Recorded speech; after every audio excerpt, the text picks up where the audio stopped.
that's why I'm well compensated. Yeah, we suck ourselves. I'll get somebody else there. Culture is actually damn good. Happy Turkey Day to all those who observe this glorious holiday. We need to feast, and I'll feast on Tree Picks. Proudly partnered with Underdog, your source for daily fantasy and pick'em needs. So am I getting a turkey leg this week or what? Swear to God, I would have done fine if Jaden Daniels didn't throw his first pick in a damn age. Don't know how, but it keeps screwing me over. Next game, Thanksgiving at Lambeau. Miami beyond the wall to the cold of Green Bay. Such a lovely day it shall be. There's unfortunately no line for Jordan Love interceptions, but there is for touchdowns. I have a feeling that with Miami, Josh Jacobs is going to be getting more touches near the goal line. So I'm going lower with Jordan's touchdown total. And considering how Miami seems to be finding form as they return to health, this will be a game of field goals. Brandon McManus at 1.5 seems like an easy hire to me. Devon Achane should have a strong presence in this game as well. The rushing yard total isn't super high, but they're explosive. Picking higher there. I also think this is going to be a game of safety valves. That means Tucker Kraft should have a solid day. Higher in his receiving yard total. One thing has me interested in Tyreek Hill here. A hobbled Jair Alexander. With their top corner limited, Hill should have easier assignments. And even with Green Bay's strong defense, I'm going higher in his receiving yard total. But the combinations are endless for Pick'em on Underdog. Works out perfectly on Thursday too. As Uncle Bill rambles on about conspiracy theories you can relish in daily promos throughout the NFL season. And if you're new, the key is in code UTREE. Click the link in the description and use it to get up to $1,000 in bonus cash on your first deposit and a special pick in the lobby. Turkey Day kind of is an underdog holiday when you think about it. Always gets lost in the shuffle. But do remember to both eat and play responsibly. A little windy, but not that windy. But the kick wide to the right. The moment this happened, I knew the Steelers were in for a ride. There are at least 1 or 2 games a year where Tomlin's team plays like absolute shit against a bottom feeder. This was such an example. How do I describe things? You really can't. It was a kaleidoscope of wonder and illusion, where famous Jameis slings and Nick Chubb bulldozes in short yardage situations and Myles Garrett destroys whatever this offensive line is supposed to be. It's more of a shit show with the wind and dog pound howling, but Pittsburgh can't stop getting out of their own way. Fumbles by Cleveland undone by rushed 4th down conversions that fail. Or long drives that are undone by bad snaps, forcing the Steelers to rely on Boswell's leg again. And then the Steeler D breaks under the might of Jameis. Repeatedly. With an 18-6 lead, it seems over, but this is only the beginning. The elemental gods must be heard. Just like that, a snow barrel blast encompasses the stadium. Another iconic moment in football lore. The snow globe. Shaking up the conditions and pelting lake effect snow on the field of play. This is peak football. The ultimate equalizer, a test of strength and spirit. A war where the trenches are both unforgiving and the key to victory. You seriously want to give this up for a dome? That's treasonous. And it proves how fucky this season's truly been. And it's in these conditions where the Steelers will pull it together and plow a clearance to glorious victory. The impossible is reality. Pittsburgh is forged under the magic of a Russ rainbow. They have the lead. This calls for celebration. Famous Jameis concocts one of his legendary turnovers. Pittsburgh can escape with another win. Thrown away by Fields on a deep route. On a 3rd and 4? Dude, come on. So the Browns can take it and drive for a win. A field goal is all but impossible, but they must trudge forward. Until late in the game in Steeler territory. 3rd down and short, it's ruled incomplete. But the pass is called for hitting an ineligible player and they decline the penalty. Wait, so they're accepting the penalty and making it 3rd down again?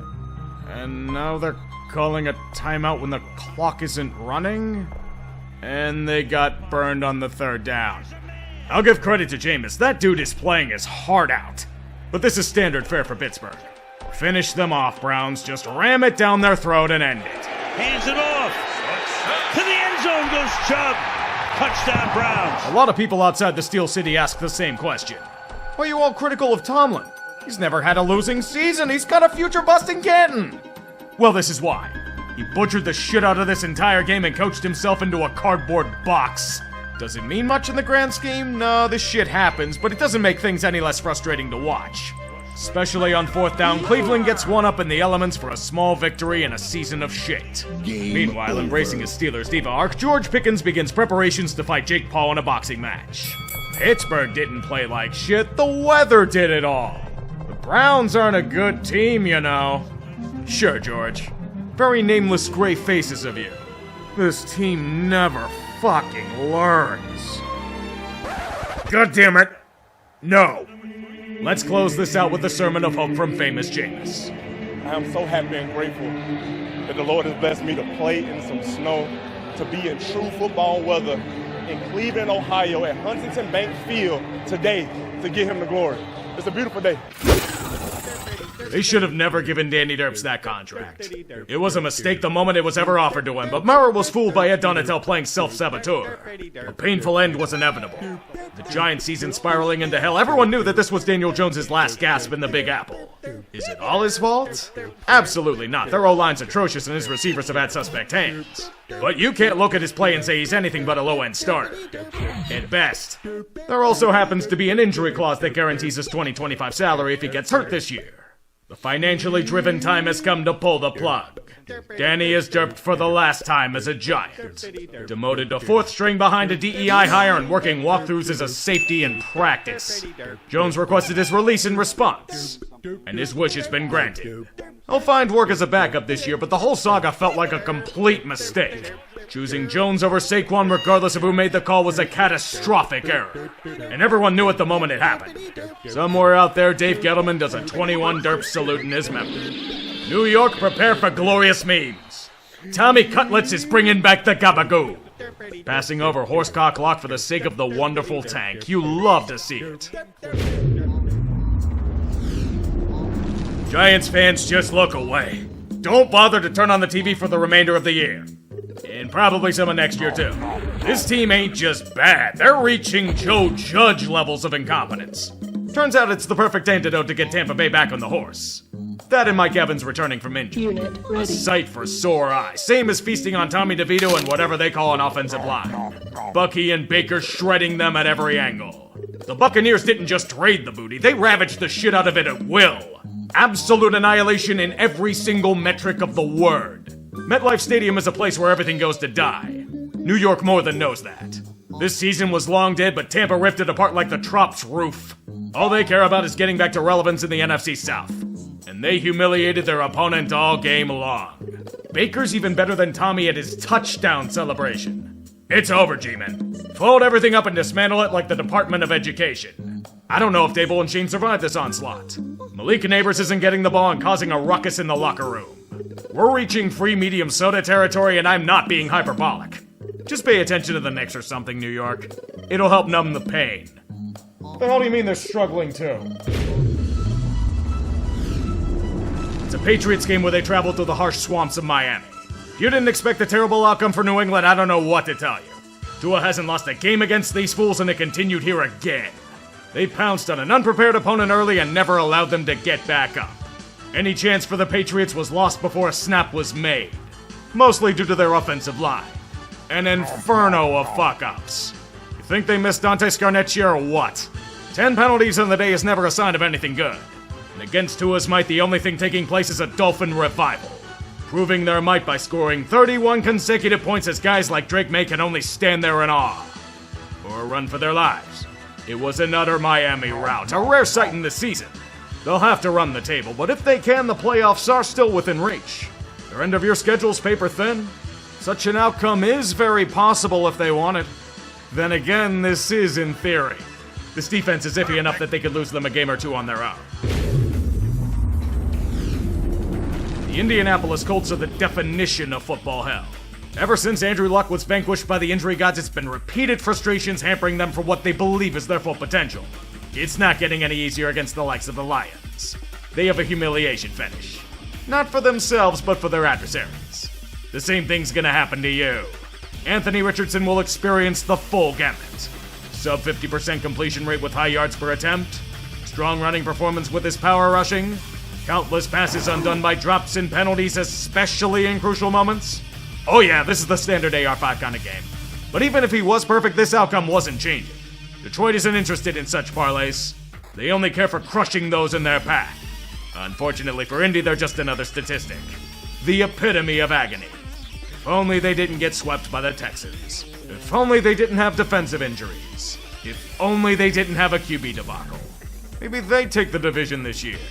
The Lions care not for such metaphoricals. They have an NFC to claim. Detroit is 10-1 and bows to no one anymore. They are no longer in awe and envy of the elite. They are the juggernaut. Indy will be brought to heel like many before them. It is written in stone. Why are you so surprised that the Panthers are rising to the occasion and holding their own against the Chiefs? KC's been allowing their opponents to do so all year. They're more content with conserving their energy for the final push instead of going balls to the wall and burning up fast. Or at least that's what they'd like to think to themselves.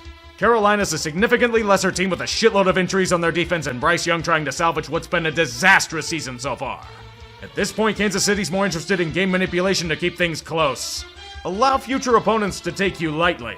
You're having trouble putting away the Panthers? That's not good for the future.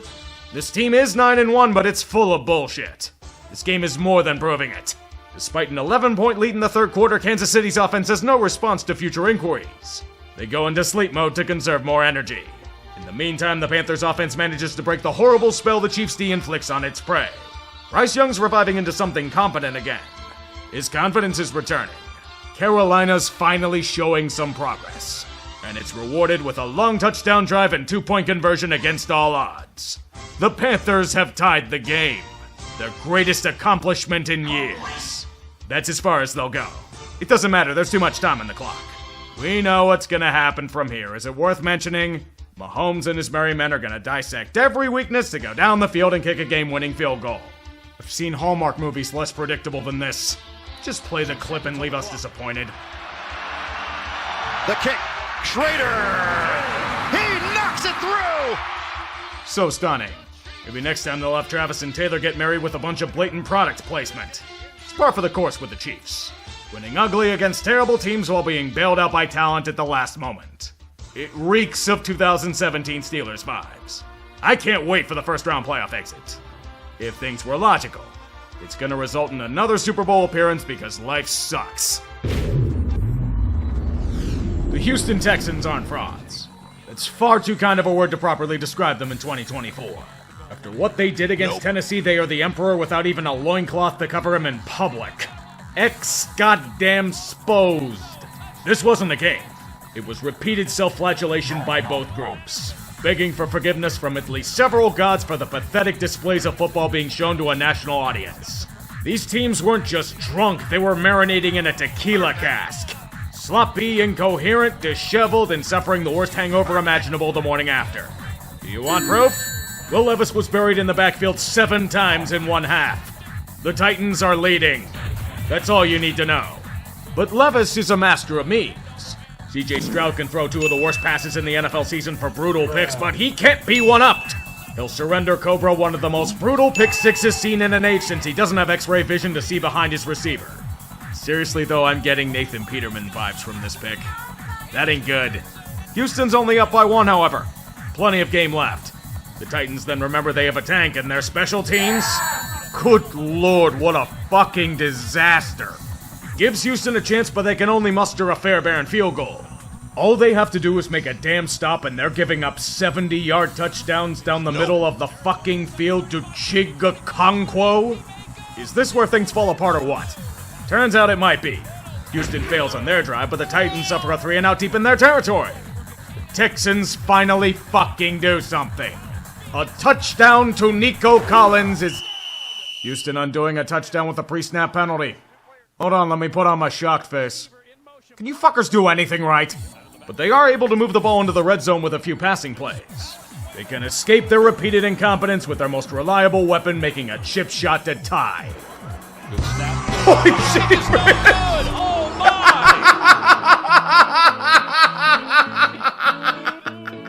If you don't believe the Texans deserve this outcome, you're a damn fool and you should go to the corner in shame. Such a garbage fucking team that squanders every last bit of potential they have by poor planning and execution. The luster's wearing off them like CJ Stroud's sophomore slump. How fitting he pulled an Orlovsky on the final play! We saw this team as a Super Bowl contender. If their division weren't so shit, I'd peg them for a 2023 Jacksonville arc. But I doubt the Colts are going to get their shit together enough to overcome it. I haven't laughed at this much of a joke since Jim Gaffigan. At least he's trying to be funny. The only thing more hilarious here is Tennessee fucking up their tank. What an absolute gong show that we witnessed. Good lord, these teams need to go right to the confessional to declare their sins, for there are far too many to state here. It wasn't a match where teams tried to win, but one where both strived to lose in unbelievable fashion. The last matchup was tequila, this one was straight up Everclear. Pure alcohol pounded until they black out from the cavalcade of fuck-ups parading down the street. It was a circus rivaling Barnum's Grand Traveling Museum.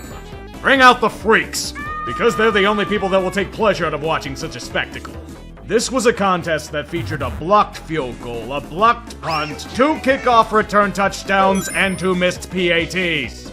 Special teams units are wearing dunce caps after this one. Good fucking god. It was chaotic evil, and for Washington, it's unbelievably alarming. The second half cliff is very real. They need to keep pace with Philly after pissing away the division lead. The first 3 quarters resemble all the decorum and class of Disco Demolition Night. It's an unwatchable mess, but this is merely an appetizer.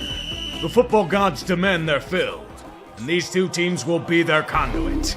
It's 13-9 Cowboys, and Washington has the ball. Or not. A fumble ruins their ambitions. Dallas takes the easy field position they gain and slices through the defense for a touchdown with ease. Now comes the chance to counter for Jaden Daniels. He may be injured to hell and back, but he's shown moxie even in this state.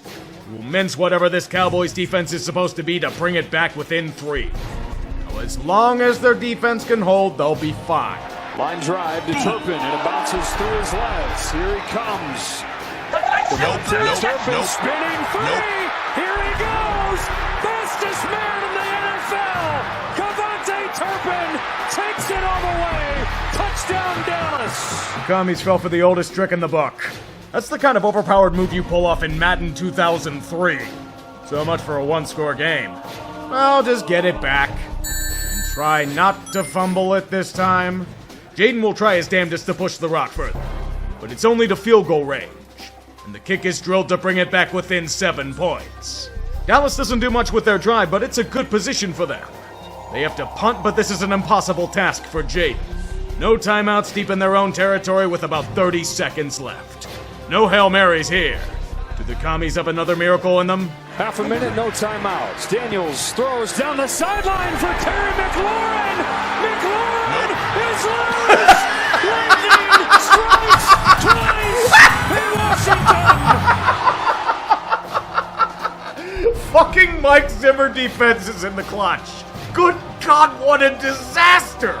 All you had to do was make a tackle, Dallas! This game is drunk! Give me the damn keys! You are driving tonight! Just kick the damn extra points! Oh my God, he missed! Oh my God! No! No! No! Oh my God! Oh God! Daddy! Stop, please! No! No! Oh no, he's returning it! Oh no! Oh God! No! Make it stop!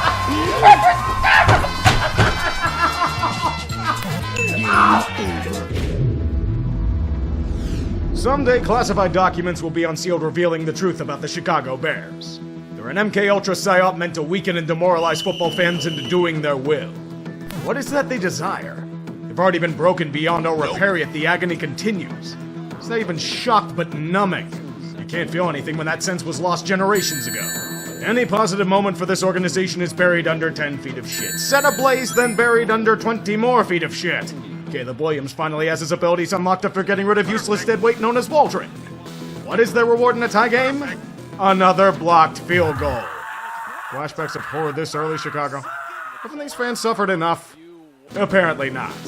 The ineptitude of this organization must continue on for an age and then some. Take the start of the second half.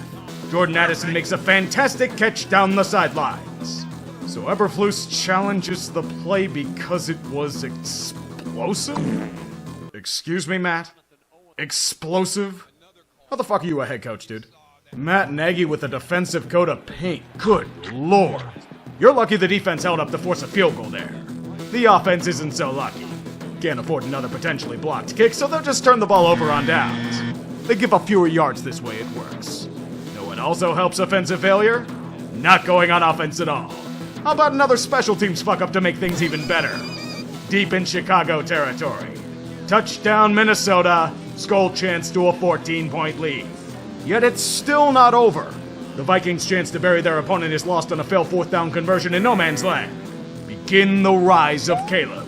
A fantastic drive that flashes the potential of a brighter tomorrow for a touchdown. But the Bears' defense can't hold them further. They're defeated at many angles throughout the drive. They bend and bend, but don't break in the red zone. They force a field goal delivered through the uprights. The Vikings have an 11-point lead with less than 2 minutes left and no timeouts for Chicago. But everyone should know by now that Minnesota is also part of that MK Ultra psyop. Their defense pays tribute to Donatell and craters into a black hole. A masterful drive by Williams to not only commandeer this offense to a touchdown, but convert a two-pointer. But this has to be amplified. Nobody's had more practice than Minnesota. And that one ball is loose. Was it touched? The Bears say they have it. Was it touched first by Minnesota? They recovered the onside kick. The Bears were opportunistic? Caleb threw a fucking dart to get them into field goal range? I don't know if it would be funnier for them to make the kick or for it to be blocked. One block today. Good snap. Good hold. Good kick. Overtime. In Chicago. They did it. They fucking did it. Peak Vikings. You had a 99.9% chance to win, and you screwed the poach like it's Josh McCown to Nate Poole. Even worse, Chicago gets ball to start and can make you instant locales for an age. Yet the Bears are into eternal agony. Finding unbelievable and otherworldly ways to lose 5 straight is outright impressive. The Hail Mary didn't just break this team. It shattered their entire id, ego, and superego. Many teams would settle for the standard blowout, but you guys go past the typical castration and crush every last bit of optimism the fan base may have had. You finally mount up a quarterback beyond compare, Chicago. What was the cost of such a transaction? Everything you hold dear. 29 yards for the win. Good snap. Good hold. Good kick. And the Minnesota Vikings win it in overtime. 30-27. Knocking off the Chicago Bears. Welcome to your Pittsburgh Steelers, Arc Denver. The games are going to be ugly as hell, but like finding a girl at the bar at 2 a.m., you'll take whatever you can get. A win's a win like a hole's a hole. Be thankful that the Raiders are absolute shit more interested in attempting to secure Cam Ward than they are in winning games. They gave Denver the short yardage stuff all day and didn't bother to adjust. That and failing to do anything with a damn on offense in the red zone. The Broncos weren't anything close to a dominant group. They merely took advantage of a team that's hollowed out without either of their starting cornerbacks or much of anything resembling talent. Hey, free wins count as much as hard-earned ones, and the Raiders are more than happy to oblige the ride that never ends. The price of admission is in Riley Moss. That legitimately sucks. Don't feel like you're being left out either, Raiders. There's great news on the tank front. Gardner Minshew's headed right to the landfill as well with a broken collarbone. Even if he sucked, it's Desmond Mitter time. That means no winning. Get out. Just leave the scene and never return. You did your part in the Broncos' backdoor to a bullshit playoff berth. Now enjoy your tank bowl quest and go. Anything else will be horrifying to witness. You were hoping for success this year, weren't you, Niners? Too bad you wished for it with the same monkey's paw you used in 2020. With your second wish, there will only be misery for San Francisco in every aspect of the word. On top of the ailments already being suffered, experience no Nick Bosa, Trent Williams, or Brock Purdy at Lambeau. Brandon Allen's a backup for a reason. He and their B team showed it against Green Bay. The Packers are good for dominating the Niners in the regular season. And it certainly isn't January yet. Without their field general or a good chunk of their catalyst, San Fran withers into a mere husk of their former glory. The Packers steamroll for 3 hours in a veiled attempt at revenge for playoff failures past. At Lambeau, there's only celebration of their slaughter. An embarrassing spectacle that only serves Wisconsin interests. A year looked at as Super Bowl or bust has now fallen to dead last in their division. And most of it's due to elements out of their control.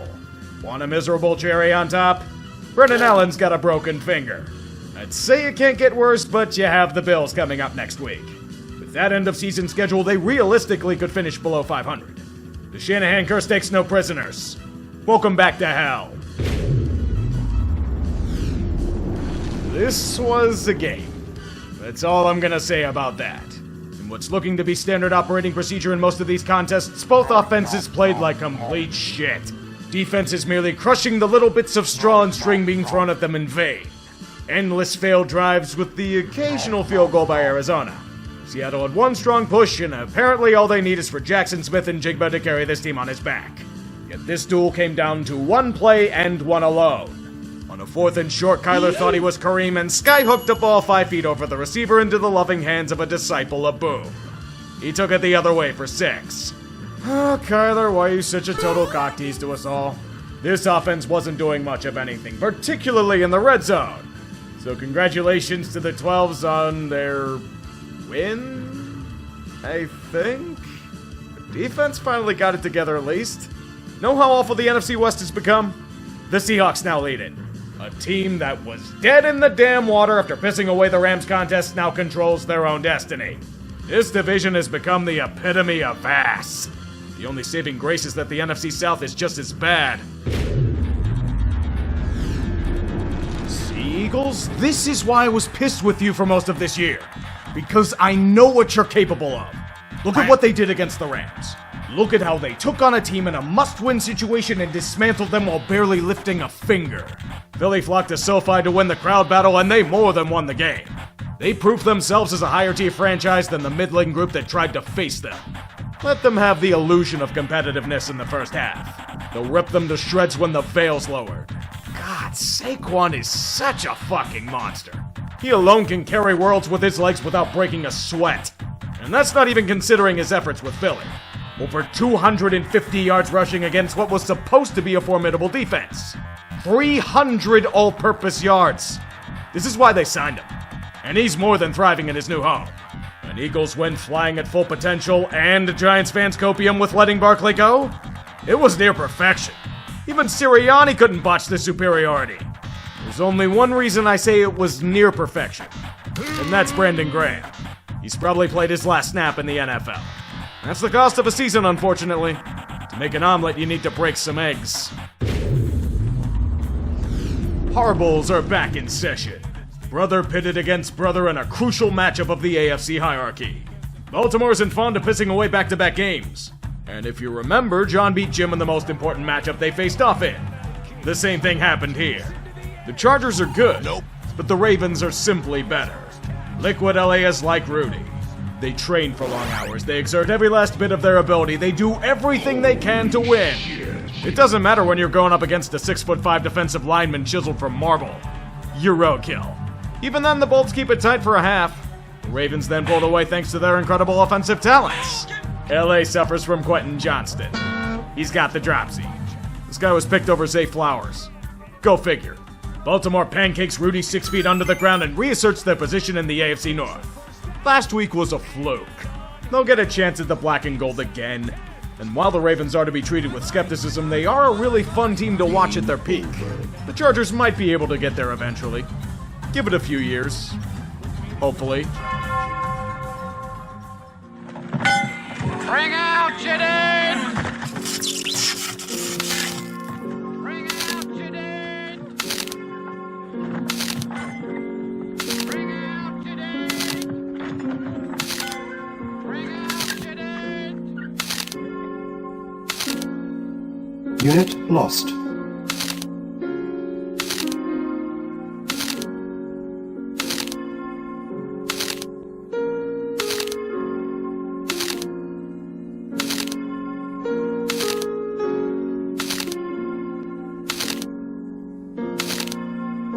Unit lost.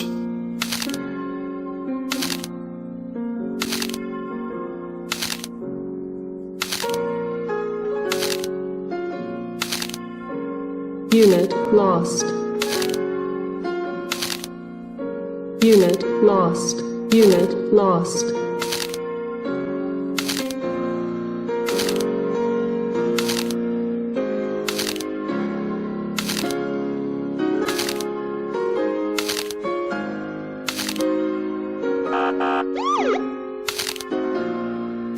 lost.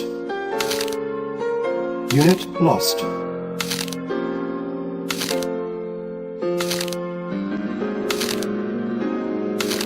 Thanks very much. That's all. See you on Thursday. Right. Line drive to Turpin, and it bounces through his legs. Here he comes. Devontae Turpin spinning three. Here he goes. Fastest man in the NFL. Devontae Turpin takes it all the way. Touchdown, Dallas.